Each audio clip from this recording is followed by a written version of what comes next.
I'd like to welcome in now attorney and legal analyst Dina Dahl. Dina, thank you so much. Obviously, this is just unfolding. As we come to you here, the Trump defense team is moving for a mistrial, citing the testimony coming from Stormy Daniels. Do they potentially have a case, a point for this?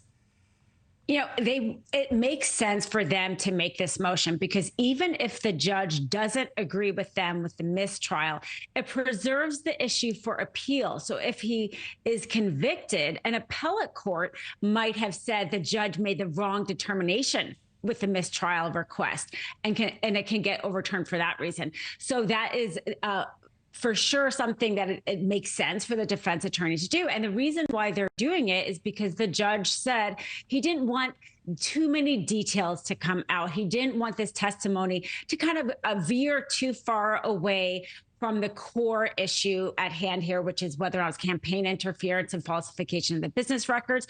And she did go into quite a few detail. The defense didn't object that many times during her testimony, but when they did, it was sustained. So I would say most likely they're not going to get this mistrial approved in this moment, but an appellate court could decide that issue separately. So that's why no matter what, it makes sense for the defense to raise it right now. All right. And I also want to talk to you about some of the details that we're hearing. But before we get to that, I mean, how critical is the testimony of Stormy Daniels for the prosecution?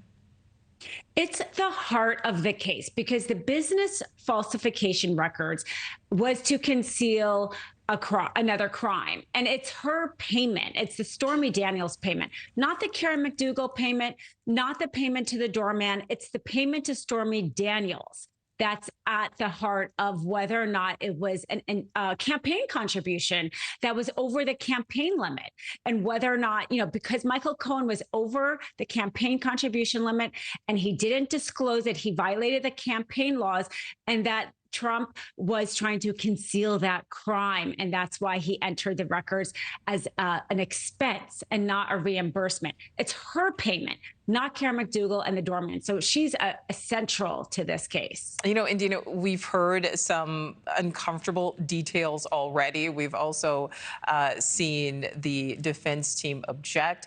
How salacious do you think this will continue to be? And how do you think Trump's defense team will counter when they have a chance to talk to Stormy Daniels? I think that we probably have heard the most salacious details out of her already this morning. It seems like they were already moving on a little bit. And it was really important for the prosecution to bring it out because I think that they were trying to tie why, after the Access Hollywood tapes, they would want to quiet her story. And her story is similar to this Access Hollywood, this idea that he said he could do what he wanted with women. And she kind of has that same story. It's not a love affair that she's describing. She's describing being surprised by him on the bed and being surprised that she's having sex with him. It's a very similar type of story than the Access Hollywood. That's why those details the prosecution wanted to come out. They wanted to tie how damning her story would be. And the defense is probably going to, one, try to poke holes in her memory. How could she remember all this? And then try to really, in a very gentle way as possible, make it sound like she was really in it because she wanted fame. She wanted the Access Hollywood tapes. She had a reason to lie. Those are the kind of questions that we're going to hear, from the defense in order to kind of counter her whole story, essentially. And then also try to remind the jury that it's not about whether or not he had sex with her. That's not what this case is about. He's not even being on trial about that. And so to try to kind of minimize any of that kind of like salacious testimony as being unimportant. Right. Yeah, it is important to remember that. So we're getting reaction already from the former president. If we can bring that up again, his defense team is asking for a mistrial specifically because of the testimony from witness Stormy Daniels. So he says the prosecution, which has no case, has gone too far. Mistrial. And Dina, we already know the judge has threatened the former president with jail time. We already know he has at this point been fined $10,000. We're now seeing this reaction from him on Truth Social. We heard from the House Speaker, Speaker Mike Johnson, earlier today when it comes to the jail time. Let's listen to that.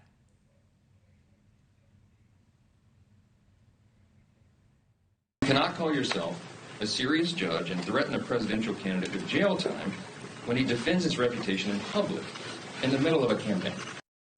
All right, Dina, so do you think there is any possibility that the former president could end up in jail?